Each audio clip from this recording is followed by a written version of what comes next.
Hello and welcome to Speaking Frankly. This is a podcast that covers all genres. We'll be talking to people from all walks of life. In each episode, we'll be engaging in captivating topics and explaining them in a straightforward but informative manner. As the title suggests, this will be an honest podcast with guests that shoot from the hip. Along the way, we will take a journey into the human mind by assessing the attitudes and characterizations that led people to their successes or their so-called failures. We are speaking frankly.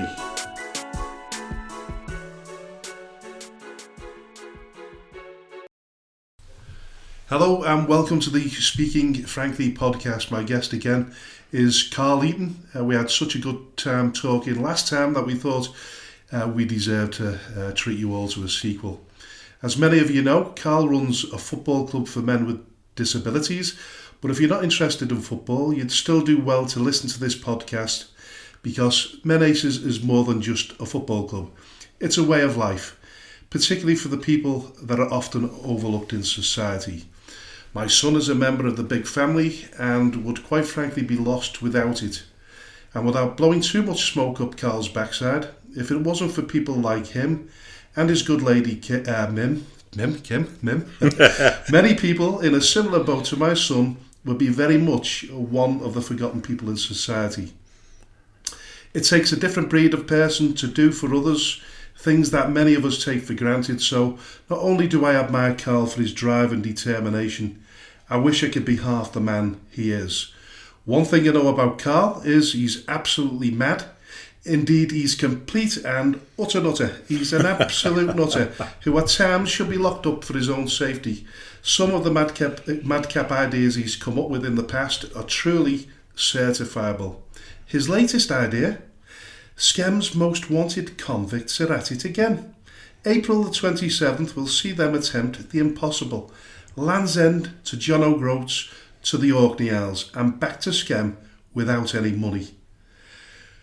Explain yourself, Carl. Do you know what, Frank? It's like I came up with this idea, and the best ideas always they always happen over a few pints. Do you know? And I remember, to be honest with you, originally it was going to be I should have been doing the Leeds Marathon last October. That got called off, didn't it? And it got called off because I broke my wrist. Yeah. And it sounds very, very manly. I broke my wrist, and then and all it did. When you push in a wheelchair. Yeah, but all it did, Frank, I just hit a paving flag. I just come to a halt. Yeah. And my hand was trapped in the bloody wheel, and I thought, oh my God. Anyway, I left it for about a week because me being me, I'm terrible scared of hospitals and doctors. And I was just getting around best I could, going around the circles on one arm in a wheelchair. And in the end, I thought, I got up with I thought, I can't put up with the pain no more. So I got to the hospital, and anyway, lo and behold, he said, yeah, it wasn't a massive fracture, but you've broken it. You forget your marathon, it ain't going to happen. And I was absolutely gutted, I'll be honest with you, because I think, you know me, I just the thought of letting myself down and letting people down. And we'd done a lot of training for the marathon, and it was me and a few other lads who were going to do it. And I just felt awful, I thought.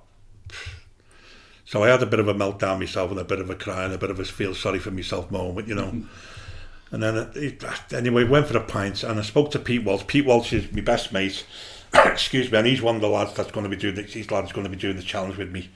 Is he the same bloke that did the last challenge? He was, yeah. When we did the escape to Land's End one, yes. Yeah. So just for context, he actually joined you in a wheelchair, but he's able-bodied. I was going to say that, yeah, he's an able-bodied lad. So that was a challenge in itself. It was a massive challenge for Pete, because he decided that I never asked him to sit in a wheelchair. He said, Carl, you're the one doing the wheelchair to raise awareness of what you go through on a daily basis.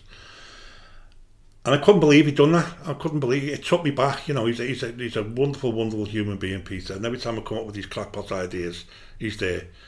He might wake up in the morning and think, Christ, what have I done here? But he never lets me down, Pete. And Da Vinci, who I get my wheelchair from in Liverpool, they kindly agreed to supply and fit and loan a wheelchair to Pete, which is great. And they've done the same for this challenge that we're going to do now.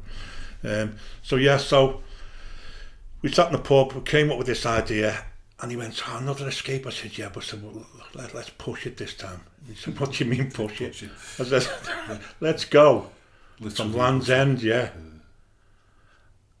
Get all the way up to John O'Groats, and then we need to find a lovely man with a rowing boat of some description. Can you imagine? It's a sort of Del Boy sort of thing. But can you imagine if someone had a drone flying over the Atlantic Ocean and they see a rowing boat, a little owl guy, and two fellas sat in wheelchairs dressed up as prisoners, looking up at the oil rig and saying, which way to the Orkney Isles? Which way to the Orkney Isles? What a fantastic picture that would be. It would be. So I think, and I spoke to Mim's a traveller, she's travelled all over the world, and Mim seems to think the hardest part of that is going to be getting from John O'Groats to Orkney and back, because I believe from John O'Groats to Orkney it's around about 26 nautical miles just to get there. Yeah. So it's a hell of a challenge, and it's a round trip of around about 1,600 miles. Crikey. But so now Mim actually wants you to do it, though. She's not stopped you from No. I think she's hoping it's a one-way journey, and I don't come back. I was just wondering whether she's got another bloke lined up or something. She probably has, yeah. But yeah, I mean, no, Mim's always supporting. You know Mim as well. She does some crackpot challenges herself. I mean, she's run hundreds of miles that one. But again, she keeps coming back as well, Frank. Every time she goes out for a run, she keeps coming back. But yeah, so. I wondered where you were going with it. So the reason we're going to the Orkney, initially we were just going to go to John O'Groats. I say just, from Land's End to John O'Groats, but But Louise, my friend, she was diagnosed with pancreatic cancer back in 2021. And Frank, all she had was a little bit of back pain. She went to doctors, oh yeah, you've twinged your back, you pulled a muscle. And it later developed that she had pancreatic cancer, and so a treatment began in Christie's, and she fought so valiant to stay alive. Christie's tried everything they could possibly do, and I remember those sort of latter weeks of Louise's life.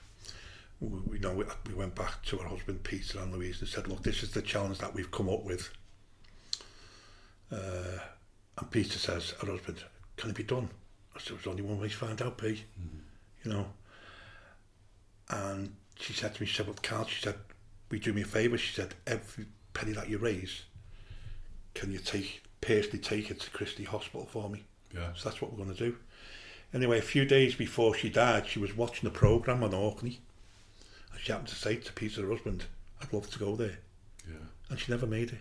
No. So the whole idea of this time is that Peter, her husband, is going to give us some pieces that belonged to Louise. Mm-hmm. And when we get over to Orkney, we're going to bury a little box. I'm going to bury the box in the ground, and a little plaque. I'm going to leave it on Orkney for her. Yeah, so she'll get there. She'll be there. She'll be there. Very nice. And so, for me, failure's never been an option for me, but more so now. So now. So you've set yourself up for an almighty fall in many ways, haven't you? I have. I mean, I'm not trying to big it up, but this is the most nuts challenge that I've ever done. Have you done any research into how you're going to get from? There's no point. There's no point doing it. Everybody keeps asking me. Just do a little bit at least. Everybody, but it's not. There's no point. Yeah. It's like the whole idea is it's called escape, right? Yeah. So what a prisoner's got, they're not really going to make a plan. They find a way off. Get out that jail and let's just run. Let's get on our pins and go. Yeah. Someone said to me, I had a lovely guy on the phone. I had an interview with BBC Radio Lancashire, and following that, a lovely guy phoned up and he said, let me know when you're in Preston. When you leave Land's End, when you're in Preston. He said, now I have a van lined up. He said, we'll get you up to Glencoe. Yeah. So I said, thank you so much, but I couldn't even tell you if I'm going to get to Preston. No. I don't even know if I'm going to be anywhere in that side of Preston, this side of Preston. You might not even get out of scale. Yeah, how do I know where I'm going to be, Frank? Yeah. Because at the end of the day, we're solely relying on human kindness. Mm-hmm. And using any mode of transport we can lay our hands on. So, listen, what was the biggest issue when you did the Land's End one the first time round? What was the biggest problem, the biggest... I'll tell you, the easiest thing was surviving with food and water because they were throwing it at us. Yeah. They seen two idiots dressed as prisoners in wheelchairs, right? and they couldn't get enough of it. You know, we walk in Costa Coffee. Can you spare us a coffee? And this guy said, take what you like. What are you doing? I said, take what you like. Went into W.H. Smith's and I asked him for a bottle of water. And she went, no. I said, with respect, it's a 90p bottle of water. She said, no. And I couldn't believe it. Really? I just could not believe it. The hardest part was the transportation. Yeah. You know, it was... Because just going back to what you were saying there, I think Speedo, it is Speedo. Yeah. He said the biggest problem when he was doing his sponsored walk around the country was people were throwing food up. And for all the walking that he was doing, he was actually putting weight on. Mim said to me, because we were doing our hourly videos on Facebook and sending reports of where we were, she said, every time I looked at you two, there was food in your faces. So we probably, I reckon I probably put on about half a stone because we were well looked after. Yeah. But the biggest hurdle that we had was the transport. And you know what? And I remember we left the concourse in Scam the day we were going to Land's End. And the first thing we did, we jumped in a black cab. Straight away, no question, I'd get in here, lads. Where do you want to go? We said, Ormskirk train station. We get onto Ormskirk train station, talk the manager into it. Can we get on your train? We want to get to Liverpool. And I kid you not, we'd only been in that train 5 minutes. This guy come over, what are you doing? Told him. Got on the website and he donated 50 quid straight away. We'd only been on the train 5 minutes. Anyway, but bearing in mind, you both dressed up as convicts, yeah, and you'd both dressed up as convicts, yeah. With what? I take it you've got handcuffs on as well. No, well, we didn't. We had a swag bag. Oh, right. We had a swag bag. Do you know what I mean? But that's all we had. And you know, and when I say to people that we were not allowed to spend a penny, we didn't have an halfpenny on us. Yeah. Even the credit cards were taken off our phones. And the only reason we had the phones is so people could see, you know the hourly cash and stuff like what we're doing. You know, so they can keep making donations. Because we got a hell of a lot of money donated on the day itself. Yeah. Well, over the days that we did it. So long story short, we got into Liverpool and we eventually got ourselves into Birmingham and we thought we were made up with ourselves, Frank. Absolutely made up. So we kept having to look for the train manager. So I asked for the train manager at Birmingham Station and I kid you not, I watched this woman come towards me and she was the biggest woman I have ever seen in my life. Bit of a job's worth by all accounts. Oh, a job's worth. She came up to us, Frank, and you know when you instantly get that feeling this ain't going to go well. Yeah.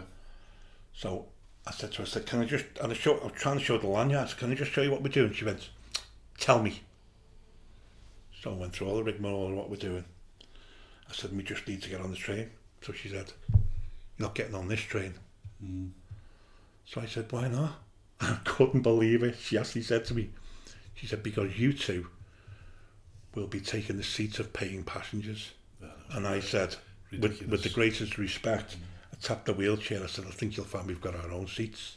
Yeah. Spot on. Yeah. She got on that train, Frank, put the window down, and as we went past, she went past us. She had a big smile on her face. Yeah. And I'm not ashamed to say, I was so frustrated, so angry, I just put the fingers up to it. And that's all I did. Yeah. So listen, thinking about transport, like you say, transport is going to be the biggest issue. Yeah. I mean, a lot of buses these days, it's difficult to get more than one wheelchair onto a bus. Well, it's funny you should say about that, because when we got to Land's End on the last one, we got to Penzance, we had to get on a bus to Land's End. Oh, Frank, I've never been on a bus. This bus should not have been allowed to drive on the roads that he did. Me and Pete were hanging on for grim life. It was like the wacky races. I'm not joking you, I was terrified. So much so that when we got off the bus at Land's End, I shook the driver's hand. I said, mate, I tell you what, you should be a Formula 1 driver, never mind a bloody bus driver. But I hate to remind you though, that you're going to have even worse when you're sailing across the North Sea. Have you got your sea legs? Are you okay on the sea? Or? Well, I haven't been on. I've been on a cruise ship, but that's not the same, is it? Really? No, I don't think so. You know what I mean? So, but Pete, I must admit though, Pete was my best mate. He's extremely worried about that little bit. Yeah. His wife has actually been trying to talk him out of it. Yeah. And I keep saying off piece. I said, don't be listening to Bev. Yeah. She obviously loves it. No, yeah, unlike Mim. Unlike Mim, yeah. Mim never taught me out of anything, which is it's a worry. Yeah, it is a worry. It is a worry. Yeah. So yeah, so it's a huge challenge. It's we're looking at, I think it's about 1,600 miles round trip. Yeah, it's huge, Frank. Can it be done? I honestly do not know.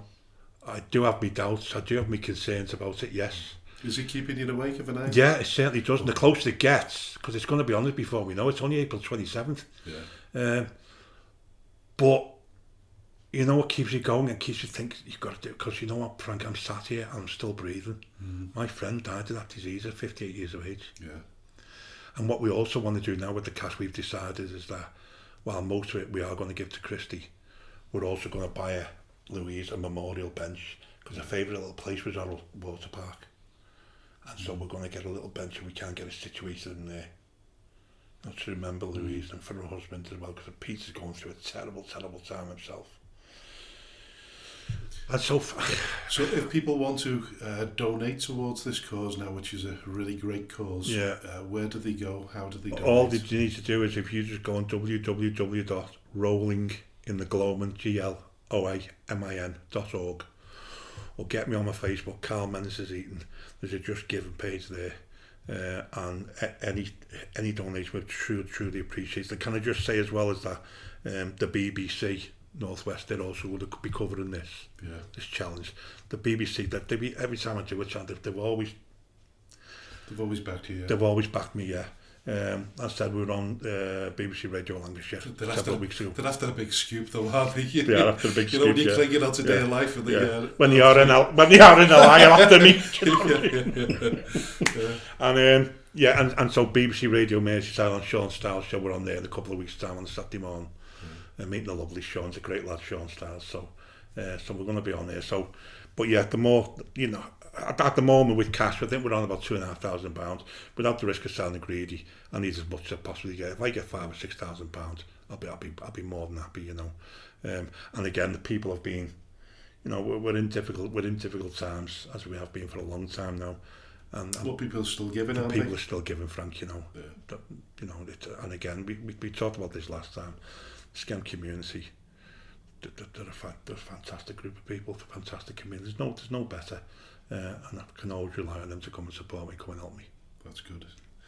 Now listen, we'll probably go in and out of the conversation about the Orkney Islands throughout this podcast, but give us an update on the Menaces and how it's all going. Yeah, it was a bit slow last year, because I've said this before, but a lot of clubs throughout the country, disabled football clubs, they're still struggling with COVID. They're still. Is that confidence? Is it? Or? It's not even confidence. They couldn't raise no funds. We were locked down for so many months. All the funding went, and so I know for a fact there's a few clubs out there that have had to fold it because they've just not got the coffers in. They haven't got the money no more. And again, I keep going back to SCEM, but we are so lucky to be so warmly welcomed in the fabulous town of Skelmersdale. I told you we could sit in the Asda for a couple of days and get nearly £2,000, and that £2,000 to us is a hell of a lot of money. A long way, So football was really, really slow. It wasn't as prolific as what it normally is, but this year we've got quite a few games and tournaments lined up again. Over the sort of the last 6 to 8 weeks, we took on about 10 new lads as well, which is great. We took on 2 more last Tuesday. So the membership's building up again now as well. And we just want to get back to what we do best, because the SCEM Menaces, they've won, they've won absolutely everything there is to win in that game. And that's not there. The success of these lads, the effort and everything that they put into it. You know what really winds me up? I get a lot of people saying, even now they'll say, yeah, but it's not about winning. Well, it's sport, it's football. You go and ask every one of them lads, you go and ask your James, they're not going to go there to lose. Oh, no, they're going there to win. Yeah. You know, I've seen how miserable James is when he comes back. And miserable James has seen miserable Carl as well, because when I lose, I don't speak to them lads for about a week. Do you know what I mean? I probably spit me tummy out, Frank. But yeah, you know, and it winds me up. I mean, you know, them lads, they want to get out there and they want to kick butt and they want to win. You know, they want them medals around it.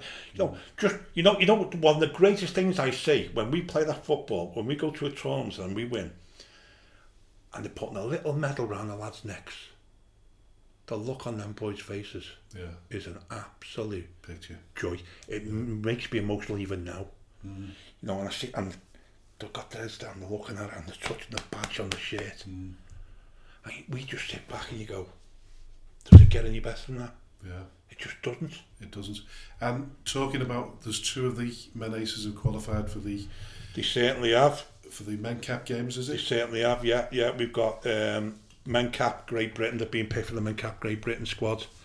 So they're going to be in the England team, and it's Steve Rimmer and Daryl Morris. And Daryl. Yeah, the great lad, the great footballers as well. They've got big personalities. They've been with us many, many years, you know. Where is it held this year? It's going to be in Pontefract. Pontefract. Yeah, it's going to be in Pontefract, yeah. And then you've got teams from, you know, the Irish contingency coming over from Wales. James was lucky enough to go to Geneva. Yeah, well, to be honest with you, the Geneva, all that stopped because of COVID, Frank. Yeah. All that stopped because of COVID. You know, and yeah, James was lucky. A few of the other lads were lucky to go to Geneva. Crack. Amazing experience that must have been. It was fantastic. Fantastic experience. And I'm hoping that one day, you know, it's gonna be heading back towards Geneva. I'd love that. But obviously that's out of my hand, that's the responsibility of men cap. But yeah, these two lads are being picked this year round, and then we're also off to Belfast in June, you know, which is a regular one, and trip now. Yeah. Just what I was going to say, you might even fancy going over to the Isle of Man, because recently with Skem, we all went over to the Isle of Man. We had a long weekend. I've seen this. Our wives. It was fantastic. But the problem that most clubs have had is flying over there. Sometimes if it's too foggy, you can't land. Berry went there last weekend, I think it was, and the players couldn't get over. Right. So they had to fly early the following morning. They had an 11 o'clock kick-off, so that was like several hours after the kick-off should have been on Saturday night at 6 o'clock. I believe, I can't remember which team it was. No, it was Kendalltown. Kendalltown went over there a few weeks ago, and they got stranded there. So their players didn't get back till the Wednesday. So bear in mind, they've travelled on the Saturday. They played the Saturday night. They're due to go home on the Sunday afternoon.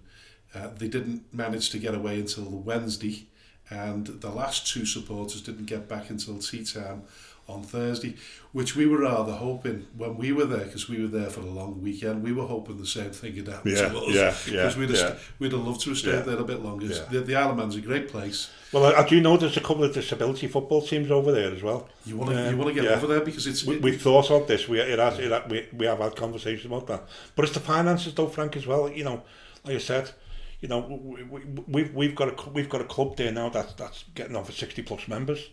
You know, and we recently got them all kits. You know, you're talking like £2,500-3,000. Yeah, it's a lot of money. Oh, it's a terrible. You know, I mean, this trip now to Belfast, and we're only taking 7 lads. I'd love to take them all. But that, you know, when you're looking at the ferries, the accommodation, everything else that's included, you're talking best part of $3,000. Yeah, it's a lot of money. Well, to be fair, we're the situation with Skem going over to the Isle of Man government, and between the government and the FA, they fund all the teams going over there. We didn't go with the team, Gordon and I. We went with our wives, so we went for a long weekend to free up more spaces for the committee, so that they can make use of it. So I don't know whether listen, it's one of these tax-free incentive islands, isn't it? So you might. If you get involved with these disability teams, there might be a chance that the government might fund it. I don't know. I mean, because, you know, from our point of view, the travellers don't, you know, travellers not an issue. I remember I may have already mentioned this, but I remember we got invited to West Ham United's tournaments. They had a big disabled tournament.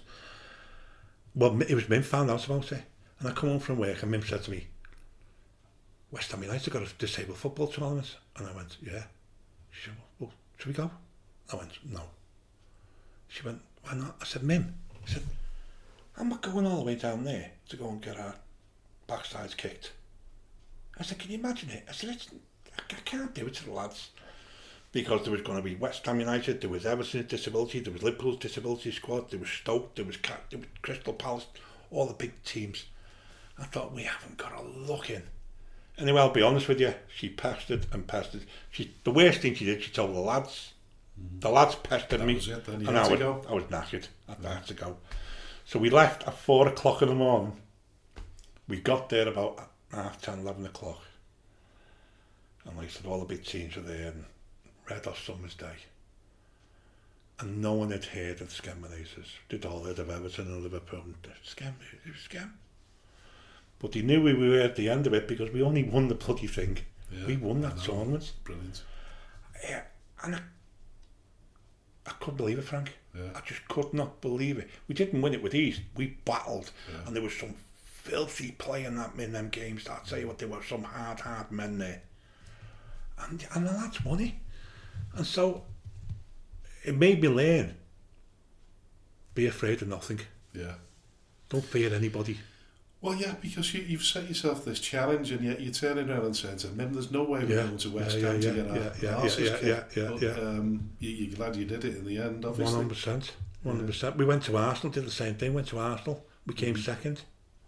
It's overcoming all these hurdles, though, isn't it? Because we touched on it in the last podcast, but we didn't really get a great deal of time to talk about mental health. And I read an article the other day that said 1 in 4 adults experiences at least one diagnosable mental health problem in any given year, meaning people in all walks of life can be affected at any point in their lives. Mental health problems represent the largest single cause of disability in the UK, so that's 25% of the population. That's a high number, to say the least. Now, I know we've hit on it before, like I said in the previous podcast, but explain to me how that equates when you've not only got mental health issues, but you've also got physical health issues as well. Yeah, I mean, my mental health's been up the wall. You know, I very rarely discuss it, but there's times, you know, I can come home from work, and sometimes I think, why am I on the floor? Why am I feeling as low as I am doing? And I can sit at the, you know, I love being on the computer. I love finding way around computers. So I'm sat here, and Mimby's watching TV, or she's gone to bed, she's on early in the morning, and for no reason, I'll burst into floods of tears. And I can't shake it off. And in my head, I'm saying to myself, "You soft bugger, what's wrong with you? What? You shouldn't be like this." But for context, for people that have not listened to the previous podcast, you were born with Spina Bifida. Yes. And you're wheelchair bound. You're a left leg, right leg amputee. So that in itself, it's hard work. Is you know, is a hurdle. It's always been a hurdle for me because I do not get on. You know, a lot of people think I get on with my disability. I hate my disability with a passion. I've explained this to you before. Yeah, I absolutely hate it with a passion. I can't tell you. And I think that's one of the biggest things for me is that I always feel vulnerable. Even when I'm around friends, I feel vulnerable. You know, I'm never at ease. I take my ass off to those people that, you know, have got a physical disability, wheelchair, but whatever it is, and they get on with it, and they're massively positive. I'm not as positive as people think I am. Well, they don't. That's the point, though. They don't actually see that side of you, do no, they? So they see the positive, the chirpy, happy, go-lucky, madcap idea. Yeah, that's all they do see.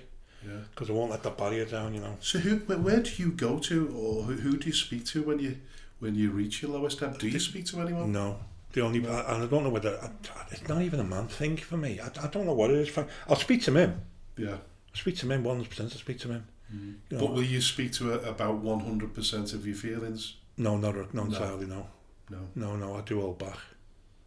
Yeah, I do hold back.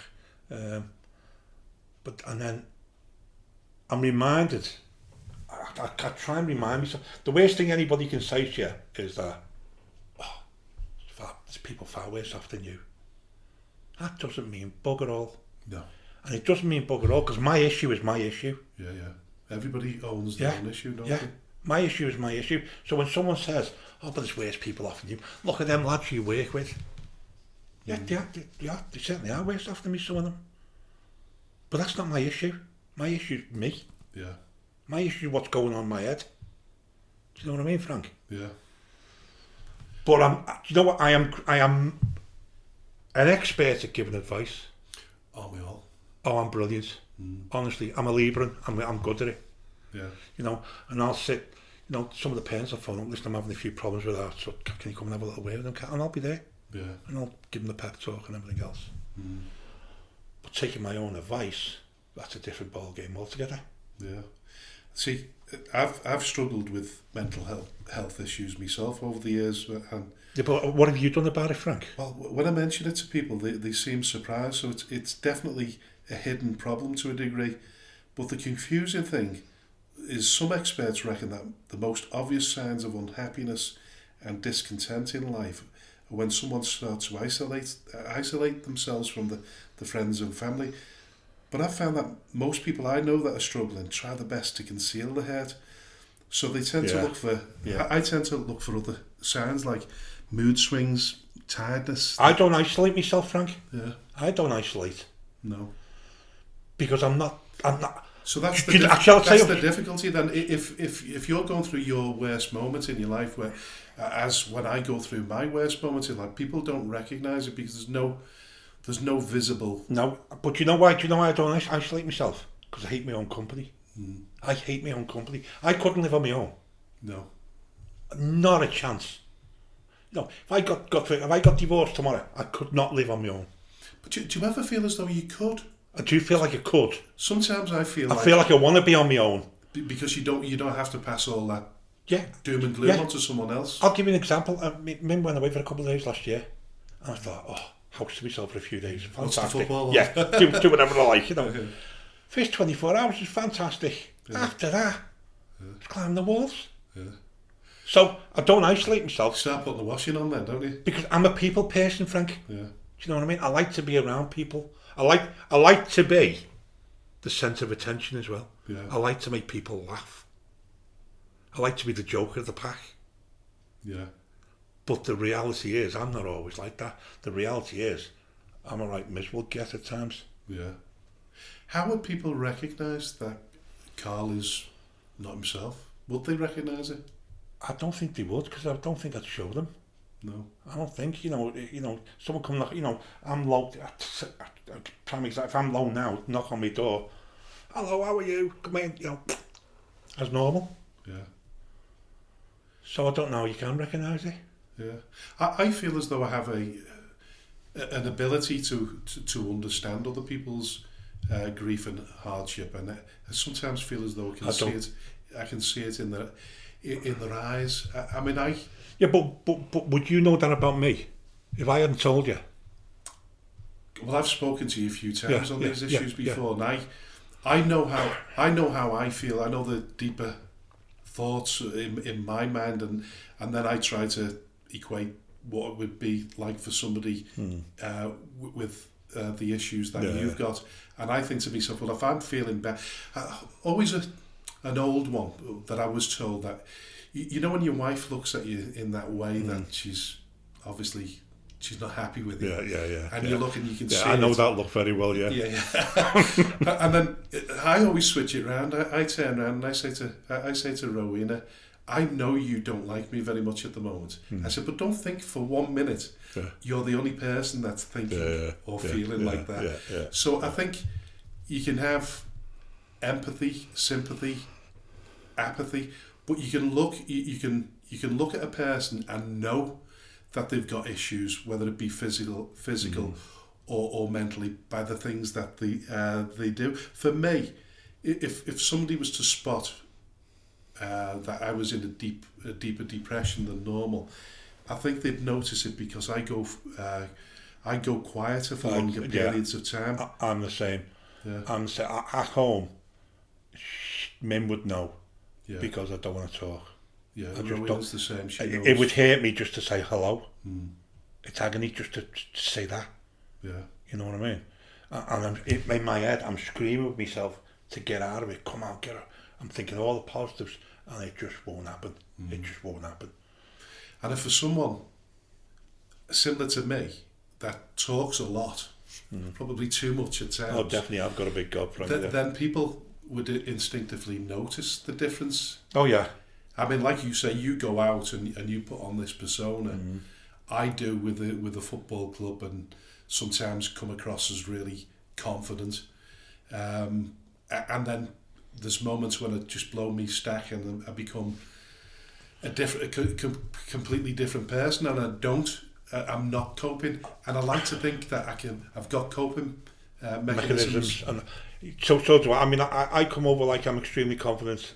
I've always said I'm not as confident as probably people think I am. I don't believe I am. I might come across it, but I don't believe I am. I think actors, one of the I'm definitely a good actor.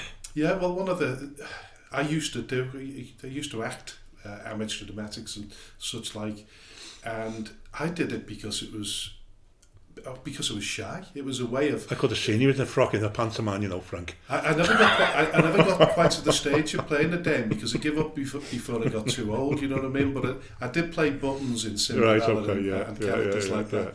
And the King, I think in the King and I. The King and I, yeah. The King and I skit, I think it was. But that was Yul Brynner, that is called, wasn't it? Yeah. But we've got the same hairstyle for Yul Brynner. I know, yeah. But don't forget, mine's by choice. So I can grow mine back at any given time. Yeah, but going back to the actor point I'm making, is that a lot of actors are not really self-confident people. It's when they go on stage, I mean, it's a job, isn't it, to them? I think Michael Parkinson once upon a time said that there was people that he really wanted to interview. When he got to interview them, they weren't really. They weren't that person exhaust. They weren't really good interviewees because they didn't like being interviewed, and they lacked confidence. Yeah. And sometimes it looked as though they were being. I mean, Frank. Even this today, you know, I got up this morning thinking, I've got the podcast with Frank today. Yeah. Playing on my mind because. I've got to put up with Frank. I have. Well, there was that as well, yeah. But I have huge anxiety issues. Yeah. Anxiety is massive for me. I will make a mountain from a molehill. Yeah. I will look for all the worst scenarios that can possibly happen, rather than all the positives. I just concentrate on the negatives, and I've always been like that. Anxiety is a terrible, terrible thing for me. So I've got up this morning and I'm thinking, this podcast. What's he going to say? Is he going to... And I'm looking... And that's how my head works.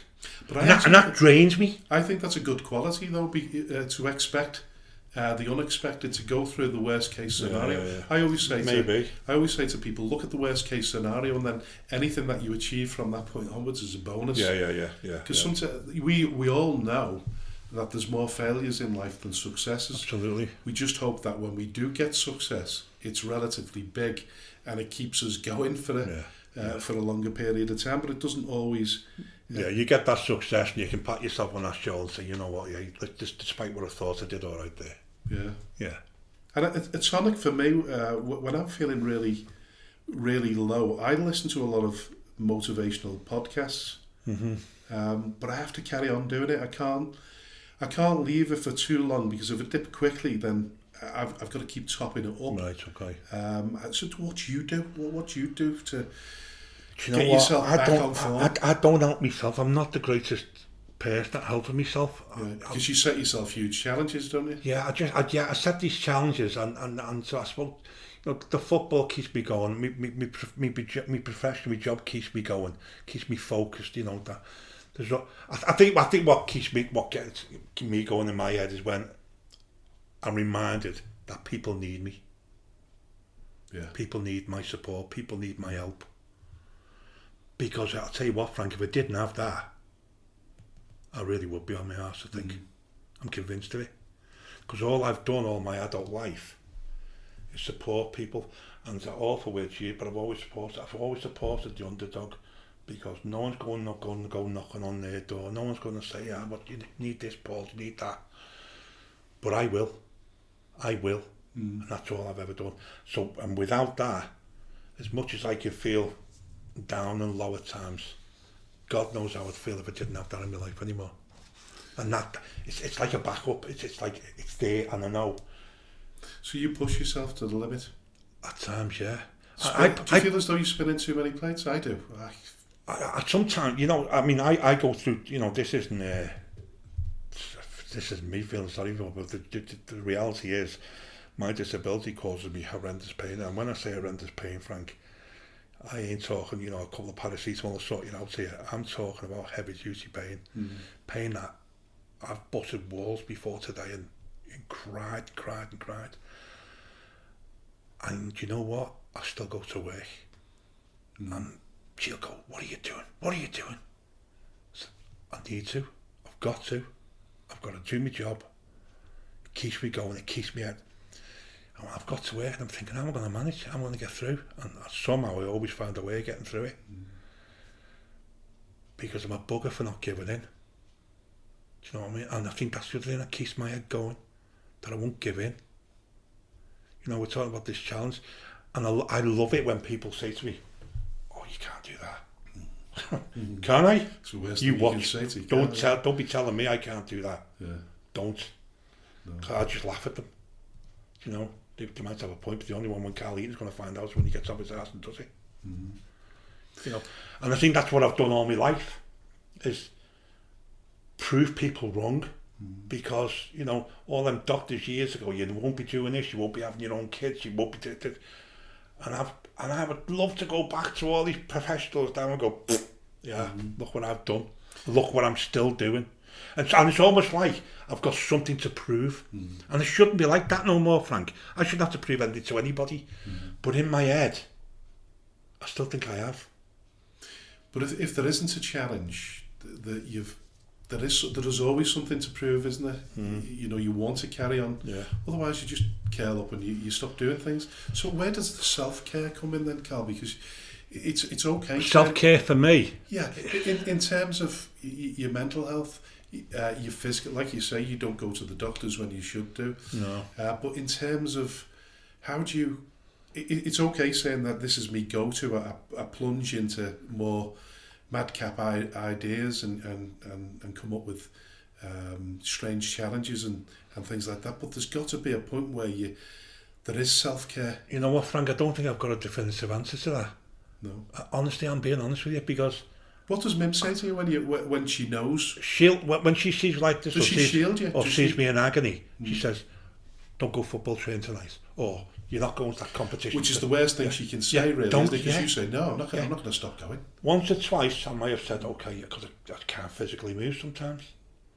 But my stubbornness is my worst enemy. It's my worst enemy, Frank. It doesn't do me any favours. It just doesn't. And I think it's my anxiety that doesn't do me any favours. So I haven't got a definitive answer to that question that you asked me. All I know is I take every day as it comes and hope that the next day it's going to be better. It'll be a little bit better. I won't be in as much pain. Or, don't get me wrong, Frank. I'm not talking like, my mental health thing is on. I'm on the floor. I'm not. 9 times out of 10, I'm a happy-go-lucky person. But when I do hit rock bottom, I hit it big style. And there's times I don't know what to do about it. I know I should go talking to a health professional. I know maybe I should be talking to a counsellor or something like that. But I'm having problems even talking to you, and I've known you for years. Yeah. Do you know what I mean? Although I think you've opened up to me a bit more. Yeah, you've had more out of me than a lot of, let me tell you here and now. Even that last podcast, you had a hell of a lot more out of me. I even surprised myself at what I told you. Well, that was the idea of speaking frankly was going to be more about... I'm glad it did. No, it was great. I loved it. I've got to say as well, I loved it. I loved that. Because men don't... They say men don't talk about their mental health as much as they should. No, I don't think they do, but then you hear think, it's a macho thing. Do you know what? It's not a macho thing with me. I'm a coward. I'm a coward. But it is sort of a macho thing, isn't it? In the sense that, like you say, when you've hit your lowest point, you're in the worst pain. So physically, you're feeling it. Mentally, you're feeling it. Mim will turn around and say to you, as Rowena does to me, don't do it. Don't go. And that's the worst thing she can say to me, because I say, well, no, I'll have to go. I remember, now, I struggle with prolapse discs and nerve damage. I've had an operation on me back. And I remember I used to play football, and it's not long ago since I retired, but I used to play 5-a-side, 6-a-side with some of the men aces as well. And I was in terrible pain. Rowena would say to me, how can you go and play football when you're in so much pain?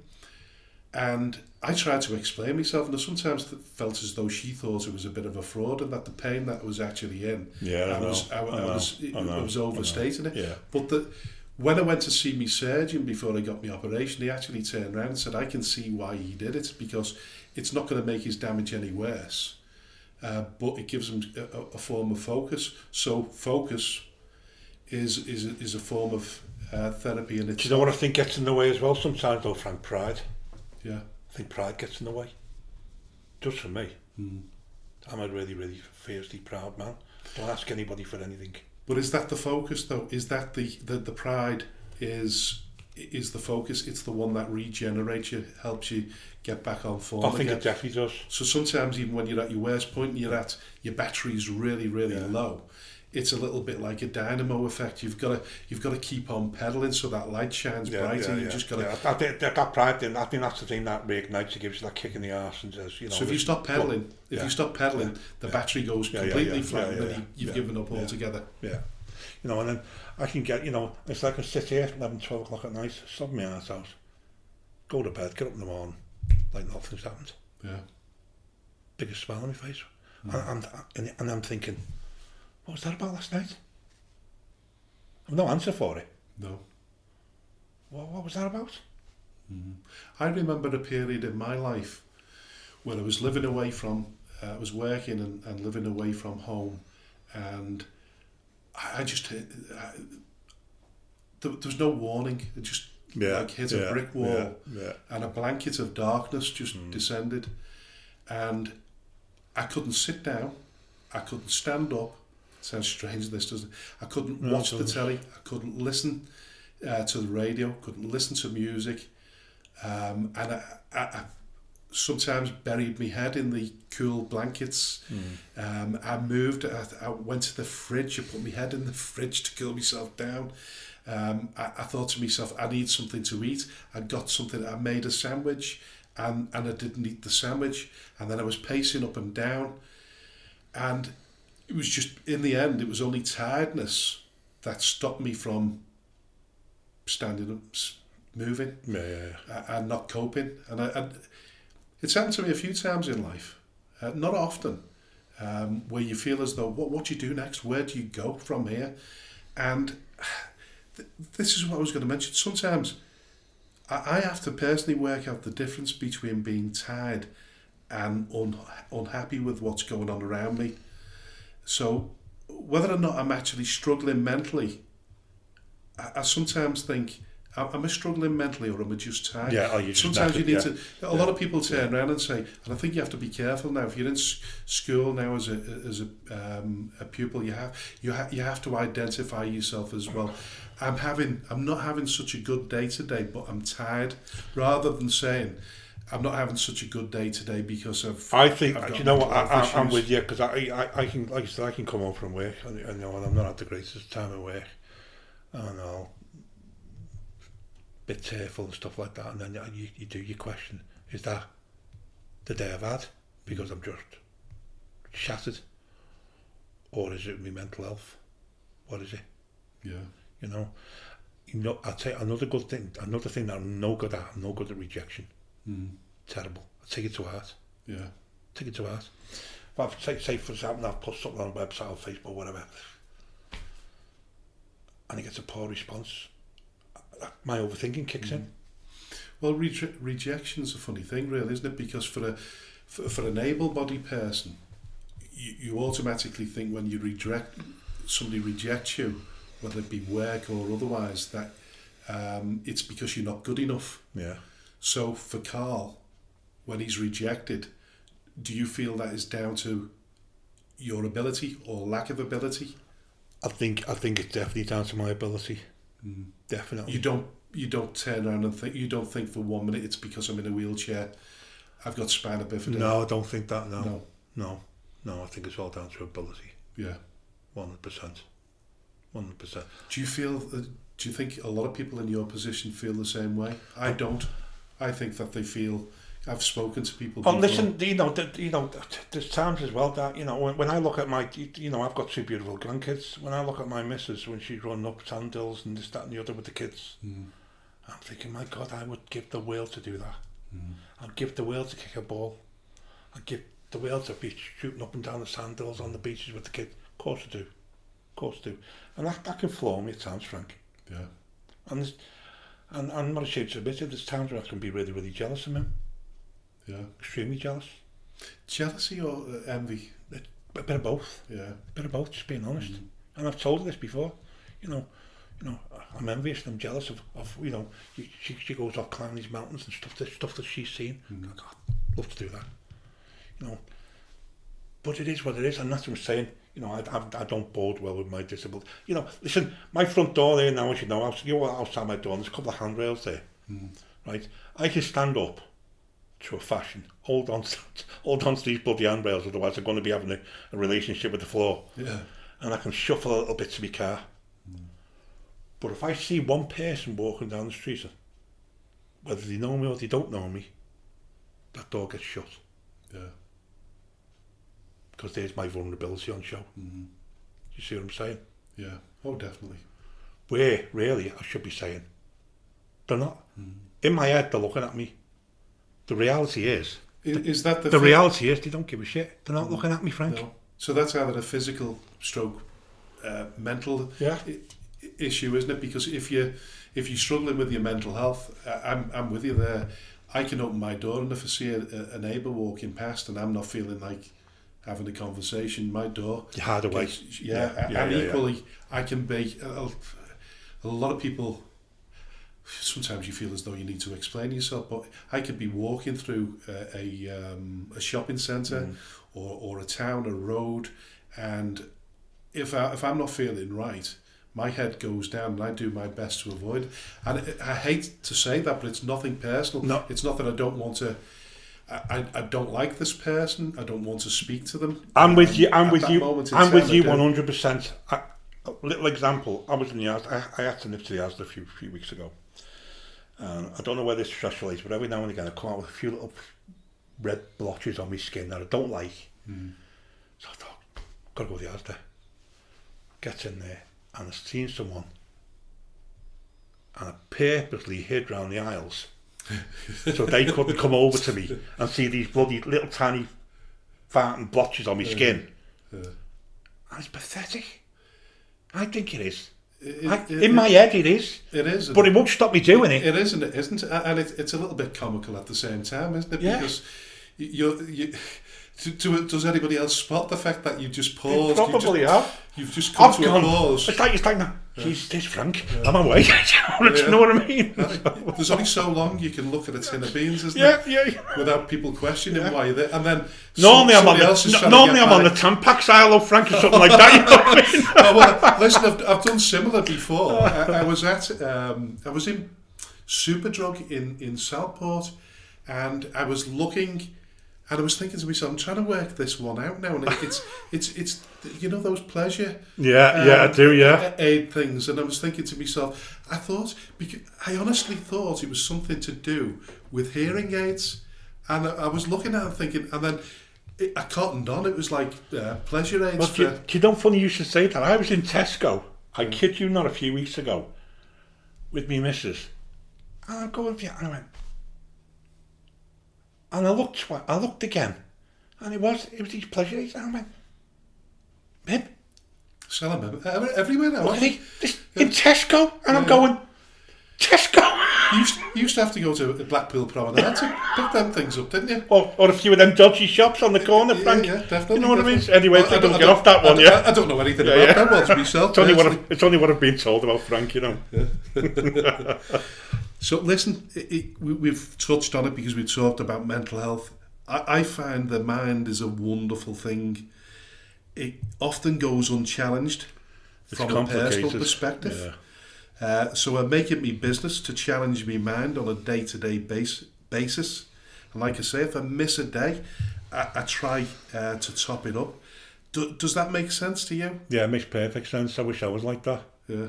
But I'm not. But you are doing that, aren't you? I don't know if I am. You are doing that by setting yourself challenges Yeah, but am I just setting them challenges because of like what I was told all them years ago by you can't, or people saying you can't? Is that the right way to do it? Yeah. Is it really? Because I put myself at risk sometimes with these challenges, Frank. Is that really the right way?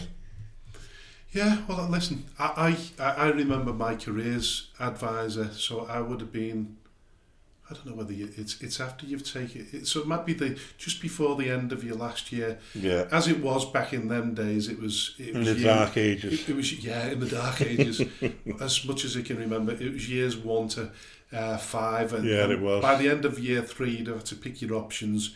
Year 4, at the end of year 4, you speak to your careers officer, and they ask you, what do you want to do in life? And I turned around, because I was actively involved in acting at the time. Mm-hmm. I want to be an actor. And I think it was a woman at the time. She said, well, seriously, what do you actually want to be in life? And I said, an actor. And she said, well, that's not an easy occupation to pursue. Yeah. And she brought up all the negatives and didn't give any positives back. She didn't even ask me what I was doing about it, whether I was actively involved in acting. So people can quash your dreams pretty pretty quickly, and then that has a profound effect on your. And that's what I was saying to you. Like I said, when all these health professionals over the years, they can't have kids. You won't walk, you won't do this, you won't do that, and so and you think, Jesus. And that's why I think I'm a fighter. Yeah. And I fight back all the time. And it might not make, and I know for a fact I don't make the right decisions at times, but and I can be a little bit of a show off, like I said. That tension thing, that thing when you don't ever tell me what to do. You know what I mean? And so yeah, but I don't, like I said, listen, I'm a disabled man. I don't visit the GP, nothing like as much as do. I should do, and I don't. No. And that is detriment to me. But listen, I love this particular quote. The mind is a wonderful thing. You start off on one journey, but it decides to take you somewhere completely different. The path of least resistance is the way to go. Don't fight it. Enjoy the ride. Now that's David Fernhead. Right. That he quoted that. Now, my one, when I get cheesed off with people, is I say you can't squeeze an elephant into a giraffe, but it won't stop some people from trying. So I struggle with people that get confused between opinion and fact. So much so that they actually think their opinions are fact, because I've had fallouts with people and I've turned around and said to them, but the fact of the matter is this. And they'll come back to me and say, I don't care whether that's a fact or not. This is my opinion. So that drives me absolutely potty. I can't stand that I've got brigade. I've got this, I've got that, I've got this, I've done that, and I've done this and that. It does my head in. There's no need to showboat. You do what you do. You do what you do, but these people, I see it most days. They formulate an opinion about you. But even when they've never met you. I mean, I've had trolls, as you know. Frank, I've had trolls. When I went for that counselling, to be a counsellor for SCEM there, I got called a spastic counsellor. Yeah, terrible. I'll never forget that. I'll never, ever forget that. What do you think it is with people then? Why do you think do you know what? I'll tell you what I think a lot of it is. And I've been trolled before, and I've been called names, and I've been told that everything I do is all about me. I've been told all that. I'm sure you've been told stuff like that. Yeah, I bet you have. Yeah. Oh, this is all about you. It's nothing to do with anybody. This is you. I don't do what I'm doing now for me. Yeah. Albeit, if there's any rewards to come from it, then I'll gladly accept them. But in terms of being the custodian of a 142-year historical football club like Skelmersdale United is, I want to. Well, we know about the personal battles with Skem. Now it's ground sharing in Bearscombe. We want to get back to Skem. The objectives, when I got back involved in Skem at the beginning of May last year, one was to make sure it survives. We've done that. We've survived another year. The second objective is to get back to Skem. That's not for me, because I'm 56 years of age. The football club is 142 years of age. It'll be there, hopefully, long after I've gone, and hopefully it'll serve as a spectator sport for my grandchildren to enjoy, and their children afterwards. So I do it because I love Skelmersdale United Football Club, always have. Had a huge gap where I wasn't made to feel welcome. So what I've always said is that I want to make it, I'm big on diversity and making the club all-inclusive. So I want people, regardless of who they fell out with, whether they fell out with me or anybody else at the football club, I want to make sure that they know it's open. It's an open door policy, and that they can come back to that club anytime that they want to support it. Unlike the lack of privilege I had when I first left Skem. So that's what I want. That's my primary aim, and I know your primary aim is to see those smiles on people's faces, because you know that you've achieved something. I mean, you asked me, you know, why do people troll? I'll get back onto that in a minute. You know, my purpose in my life is like we've discussed many occasions, is to support those people that do get left behind. There's a lot of people in Scout that do get left behind, and they are forgotten about. You know, there's lads in that football team there now. Some of them lads in that football team have a fantastic social life, a far better social life than I'll ever have. And some of them don't have nothing apart from the football. Now, there's there's two lads there that are going to Belfast. I won't mention the names. One of them has not even been out of Skem. Never even been out of Skem, Frank. No. Never been on can't wait to get on the ferry. Yeah. He's beside himself that he's going to Belfast. Absolutely beside himself. So it's going to be a huge adventure for starters, isn't it? 100%. 100%. So my role in my life, not forget my job, because I get paid for that, is to provide happiness, to provide support, to provide a voice, to be their advocate, to do all that. And to let them lads know, you know, my phone even rings even now. Lads have been having a problem with his job. One lad's been having a problem with his girlfriend. They always ring me up. Yeah. Might not always have the answers. And he might not always want to hear the answer that I've got neither. What do you say, like, ditch you? Yeah. Did you get that in I've done that. That's what I'm saying. They might not always like the answer. No. But I'm always honest with them. Yeah. But you know, we're talking about trolls. And you know what I truly believe, certainly in my case, I think you've got these sad individuals, and they are sad individuals, to call me, I nearly swore then, how dare you call me a spastic counsellor when you are probably sat behind your keyboard in your own sad little existence, right? And frankly, jealous of someone else's success. Yeah. And that's what it's about. For me, that's it for me. Yeah. And the idea that you can't have any... gain any gratification out of something you're doing as Frank, well. we don't all listen, Frank, to get gratification as well. Frank, we don't all want hugs. Oh, no. What a great job you've done there, Frank. You don't want to hear it all the time.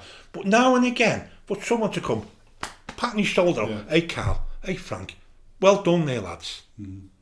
What's wrong with that, Frank? Yeah. It keeps you going. It keeps me going. And it helps with mental health as well. Of course it does. Because I always say it doesn't get to you, but it must. Criticism gets to me. Does criticism get to you? Because it does to me. Not as much as it used to.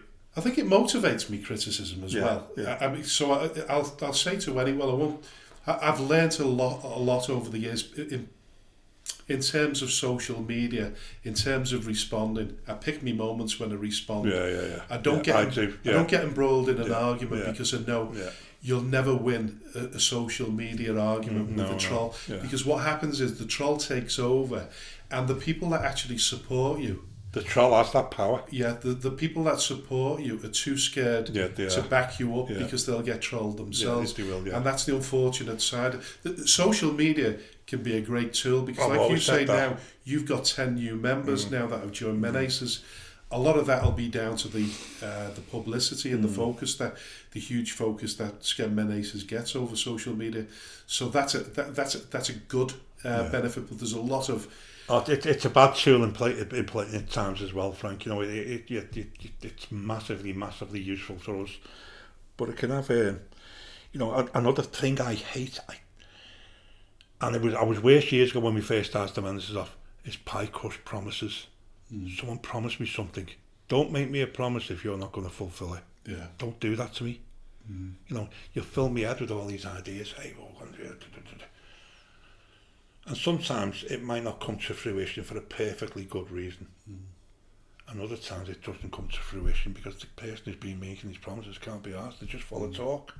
I know that's the other thing, of course. You're right. You're dead right there, because what I'm trying to achieve at Skelmersdale United Football Club now, it hinges on an awful lot of ifs, buts and maybes. And if people not so much let me down, because people don't always deliberately go out of the way. No, that's what I was saying before. Yeah, sometimes it's circumstances. Sometimes it's circumstances. You're dead right, and we have to compensate for those areas when they come along. But yeah, in terms of creating something and wanting to make something better, you rely on an awful. You're the focal point. You're the chair, the manager, the head of an organisation, as I am, and it comes with its everybody's got a cross to bear, and that is that when people let you down, you can't always achieve what you want to. You can say what you want to do, and you can have ambition. Sometimes backing that up needs a whole load of people, and I'd say that because two of the greatest institutions, and one of them, a third one that was added to that yesterday was Twinkle House, because that opened my eyes. I went along there and witnessed all the good work that they're doing. It's a fantastic place. Yeah. It's fantastic. I witness on a week-to-week, day-to-day basis how good you're doing with Scam Menaces. I look at what we're trying to do. I look at what you're doing as a template for what Scam should be doing, because it never really had. It never had that. Scam United, they never had that community aspect, that community feel to it. It's got to move in that direction. It's got to move in that direction. I think we've improved it this year. I think. Yeah. Well, I mean, we've been gifted for Scam United, you know, with the first day and supplies and everything. Massively thank you to that, and that's what I'm saying to you, and that's why, you know, we do as a club we're reminded. You must always be reminded that without that community, there wouldn't be a Scam United. Without that community, there wouldn't be a Scam Menaces. There just wouldn't be, Frank. And they are a great community, and you've been down to, because you come over to watch Scam when you can with some of the Menaces, and they get behind the goal there. They see the Scam Ultras, our new, when I say our growing support behind the goal there, how vocal they are, how important it feels to be part of that community. I'm talking to Twinkle House now on a couple of occasions, and speaking to them, and they came along to one of our games for a presentation, and they're not particularly football orientated. In fact, it goes far to say probably the exact opposite. They didn't like football at all. By the end of the match, they were shouting on. They were engrossed in it. They got involved in it. But it was more than that. It was bringing a community together. And this is what I keep getting on about, don't I? At the end of it, that's where, for me, Scam United's priority must be being involved in the community, bringing the community in, and you getting out there to the community, Yeah. just like we do. Because like I said, for the Skeminaces, whatever we do with the Skeminaces, you've seen it whenever we're raising funds, we're always thanking the Skem community. You've got it, you always have to give back. People say to me, but you're already giving back because you're providing football for them lads. Yeah, I am. We are Mimmies, but we need to put it back into the community. Yeah. It's got to be put back into the community, the town that we love, and we love this town. And so you've got to give it back. You've always got to give it back, Frank. And what would you say that the highlight has been through? Obviously, you've had all all the successes. I'm sorry to interrupt you. Do you know one of the best things that ever happened to us? Remember when Vauxhall's recently closed down? Vauxhall's now. I'm going back about, must be 2012, 2013. Do you know what they did? There was a brand new Corsa, and they named it Skem Menaces Corsa. They named it after the Menaces. Brilliant. Yeah, I remember that. Yeah. It was absolutely amazing. And they had it situated outside Asda. It was a fun day. And there's the Skem Menaces all over it.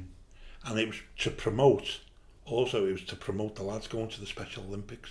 Yeah. Blew me away, Frank. Absolutely blew me away. Yeah. You know what I mean? It's just this town. And the feedback that you get from it sometimes. Feedback. In the most sort of unexpected area. I always think I'm doing people's heads in, because I'm always on it. Sometimes I wonder whether I post too much. Because like I said, we were going on about the good points about Facebook, and I hammer it. Yeah. I do hammer it. You see it yourself. I hammer it. I know, and you're right, people. But I think I get the results. You've got a cross section of people. Some people will turn around and say, "Oh yeah," and I've even noticed you apologising sometimes, and you shouldn't have to apologise. We're doing it with. I'm not apologising no more, Frank. Because all I'm going to say to them people now, listen, either delete me or scroll past. Yeah. They don't. What are they moaning for, Frank? They don't even have to read it. Yeah, but Frank, they don't even have to read it. No. So why are they moaning? No, they do, because life's full of people. There's a few people that just want to moan. Well, listen, we've tried to do that with social media now at Skem. We've never really gone to town on the socials. We're trying to up our game. I think you need to. But even now, I'm getting told, listen, you're not doing enough. It's got to be bigger, snappier, more professional. Because it will help you. I think it will. I really do. In the long run. But in sort of not an excuse, but Skem of old. When you're looking at after a football club, a semi-professional football club, it's very, very easy just to get cocooned in that one entity. Yeah. And when you try to make overtures towards the local community, there's people that don't want to be. It's the old school. Yeah, they say, well, you didn't do anything. You didn't do anything back then. Why should we? Why should we help you now? Well, they're practically saying. They're probably saying, well, you were crap then. Yeah. How do we not know you're going to be crap now? We tried. We tried. We just. I don't mean. I don't mean that's an insult. I mean that's how they'll probably say it. But and listen, and in most circumstances, they're completely right, because, like yourself, we're run by a group of volunteers, and it's getting those volunteers together. We talked about people letting you down so much as not being able to achieve what they wanted to achieve. Yeah. So we have the same situation there. If we don't have, we want to run I mentioned it to you before off air, we want to start up our own Skem United lottery, but we need somebody with the expertise to do that, somebody that can be focused on that one job and deliver that for us. And the same with other things that we've got in the pipeline. We're going to have a charity match every year, so that we can. We're going to start our own charitable cause, the Skem United in the community, so we can raise funds and then distribute it to the right places. And then, like I say, when you're looking up to people, and I look up to you and see what you're doing, I look at some of the madcap things that you've you've embarked on, and it's rubbed off on me now because I'm coming up with some really, really stupid ideas now. It's the way for it. I know they are balmy idea, but it's the way forward, Frank. We said again, we did me off here before, the gone are the days where you'd look at a sponsored walk and stuff like that. As good as they are, they're not going to raise you a penny, an halfpenny. No, you've got to think out. You've got to think out the box. You've got to be a little bit silly, a little bit daft. And you've just got to hope that the community, sometimes they fall out of love with it. Sometimes they fall back in love with you. Just fall back in love with the Menace, whether it be the Menaces, whether it be Skem United Football Club, any institution in Skem that's grafted on hard work and principles of...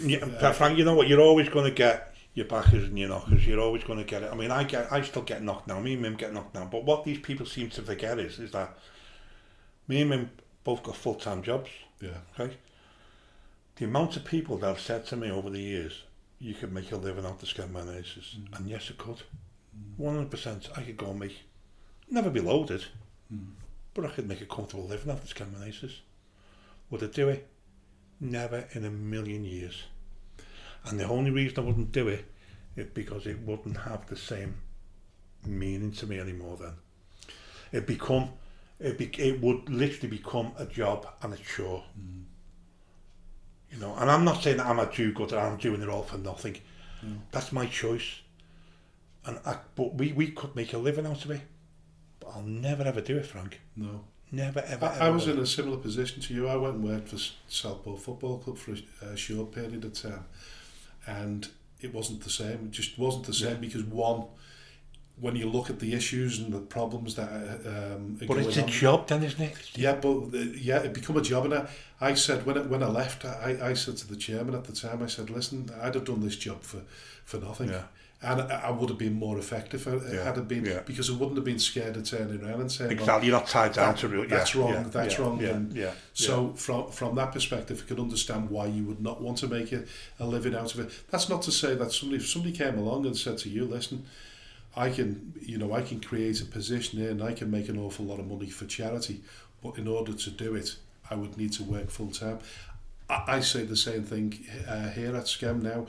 If we can get a director of football, if we can get a general manager in and he can back himself up by finding the funds to create a position, then by all means do it, because that will make us, on the payroll, make us better. Because I'm not one of these people. I know a lot of people said, you know, when you go to was it badges in the pubs? Yes. The charity badges, and people used to turn around and say, "Oh, I'm not buying one of them because 25% goes to you."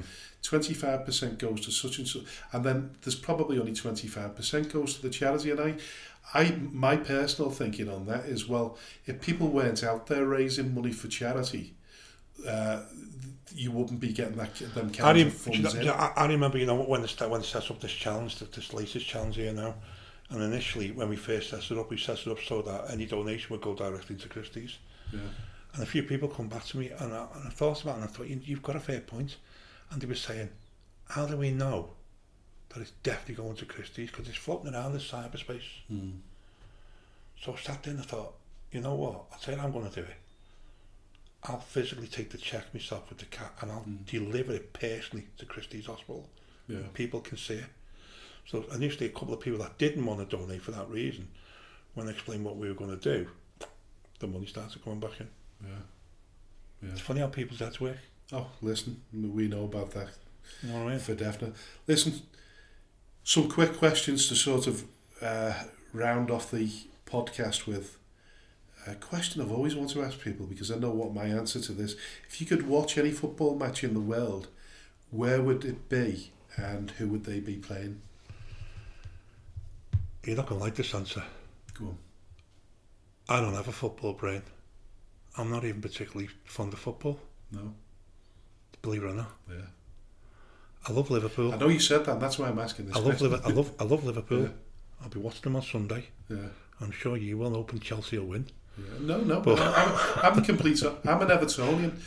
As long as listen, if the difference was a point between Everton and Liverpool going down, I'd be supporting Everton. But Where Everton are now, listen, I love the fact that Liverpool are top of the league, and I hope they win it. Yeah. I hope they win it for many reasons. One, because Klopp is leaving, because it would be a nice way to round things off. Two, it would mean that Man City aren't getting their hands on the title again. So from that perspective, no, I am the what's it called? The exception to the fact. I'm an Evertonian that wants to see Liverpool do well.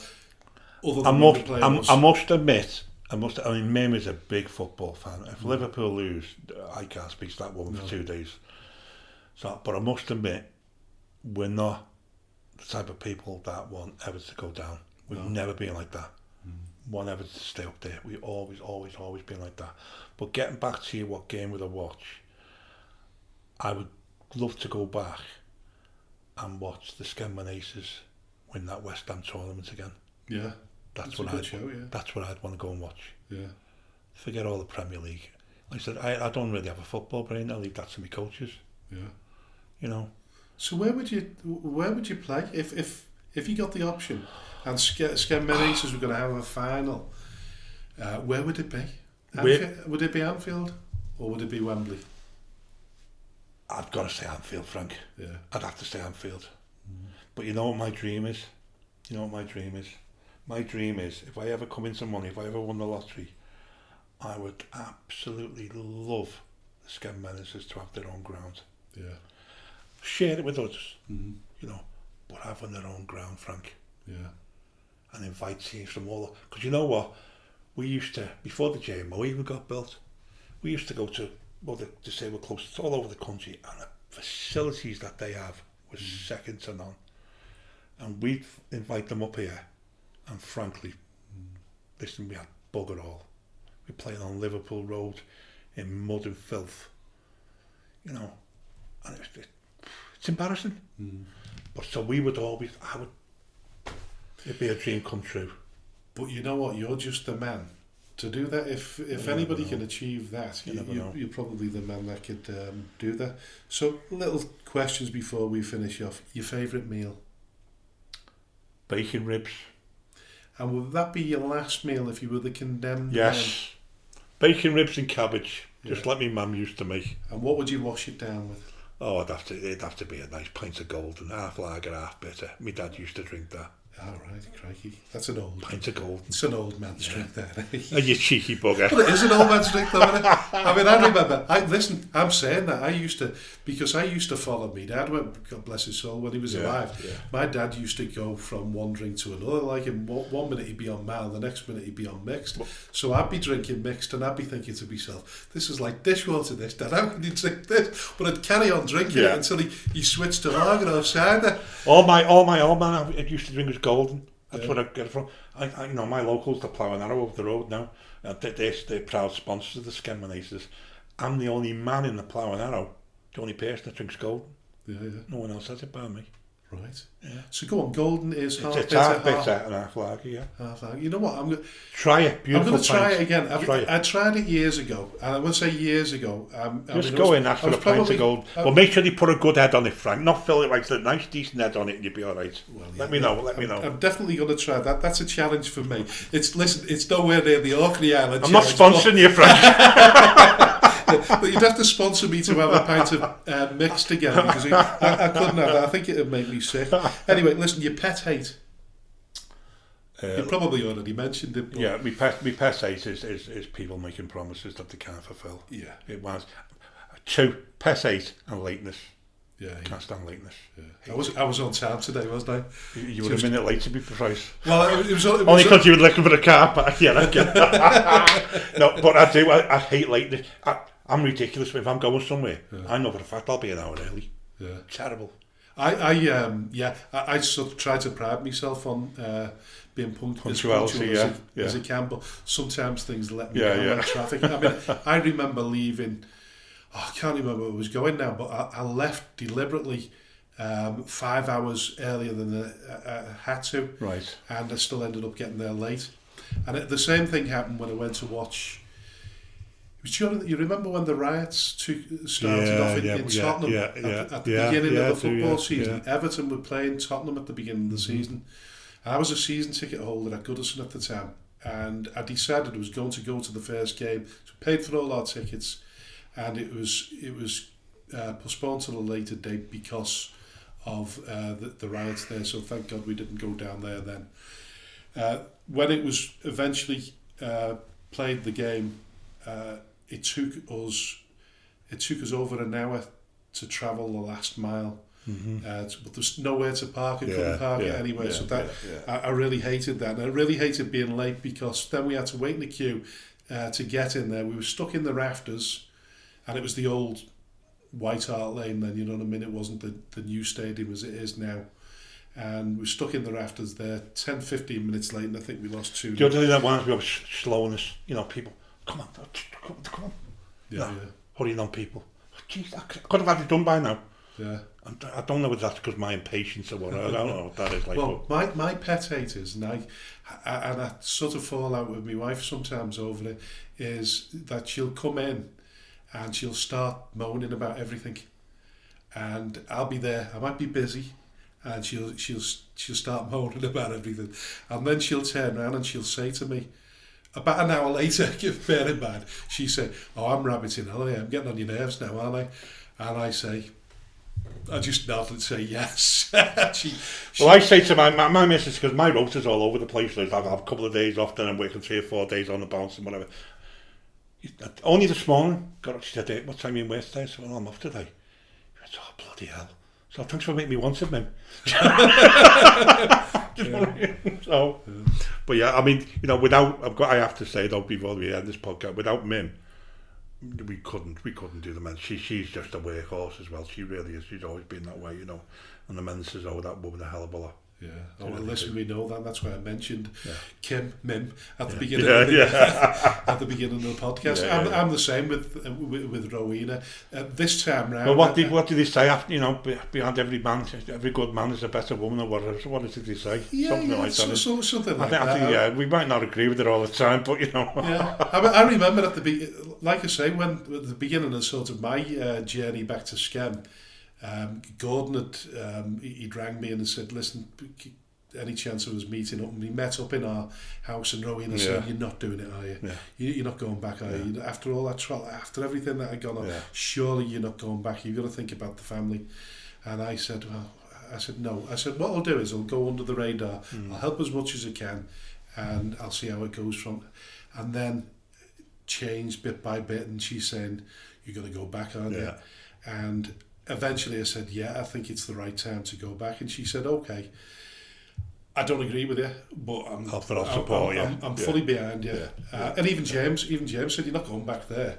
Now for James, anybody that knows James well enough, he's got an acquired brain injury. He was really struggling in life as a youngster.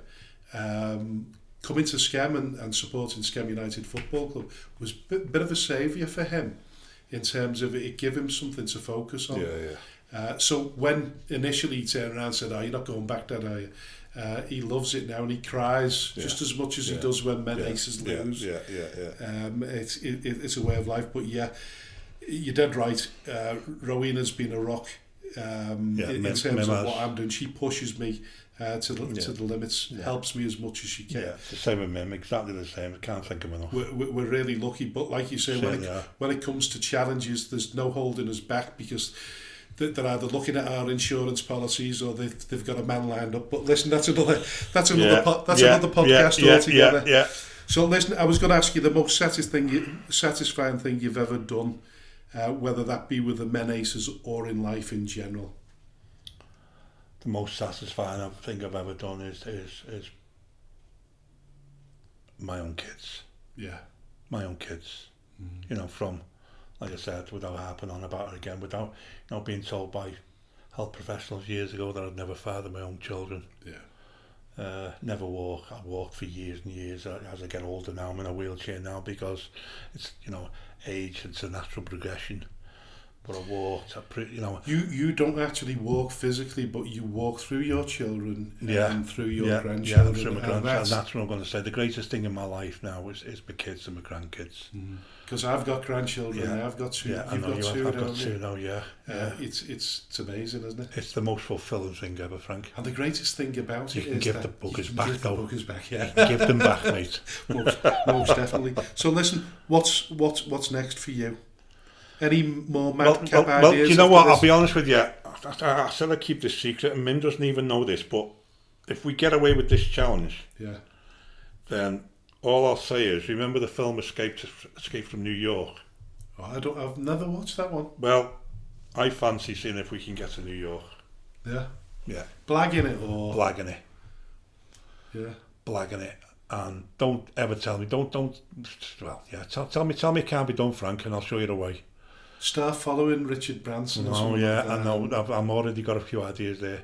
But let's get this challenge over with first. Yeah. Hope we don't finish up at the bottom of the Irish Sea. Well, listen, the best of luck with that challenge. As I say, you're an absolute nutter.